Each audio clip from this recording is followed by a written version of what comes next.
Consumer spirituality. A common problem in today's economic climate is monetizing everything. If it can't make, be, or cost money, it has no worth. Megachurches, fad diets, megachurches with fad diets, psychics, tarot, guru training. Everything must make money. Because of capitalism, this is necessary for at least small content creators. We all have bills, landlords, and loved ones.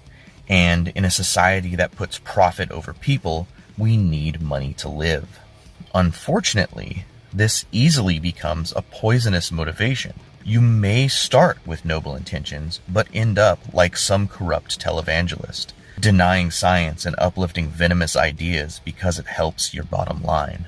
A lot of people don't seem to understand. See, the church could not believe for finance. So they came up with something called poverty to move people to give emotionally. We see this with pastors and priests who get congregations to vote against the working class, to blame the poor for poverty, rather than the wealthy who make the rules we pretend to vote on. They'd rather you pay tithes to their church in times of need than have social safety nets. This puts butts in pews.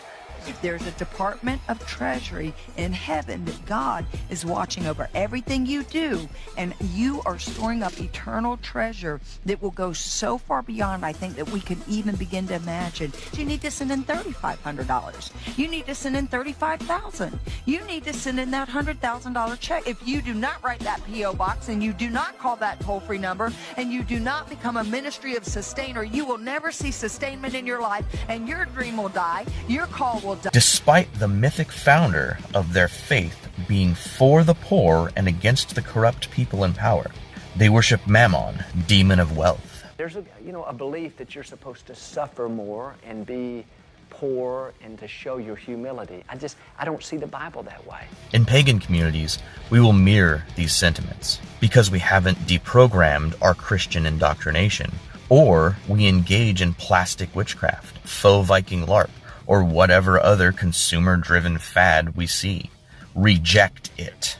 There's nothing wrong with supporting good creators, but do so when you're comfortable. Don't donate when you can't afford to, because some web guru promises that the divine will grant you wealth. The secret behind their wealth is conning desperate people into giving them money for false hope. Anyone who cares about you and is a good, honest person isn't going to charge you further into poverty just so they can pay their own bills. Reject false messiahs and people who want you to vote against your own interests.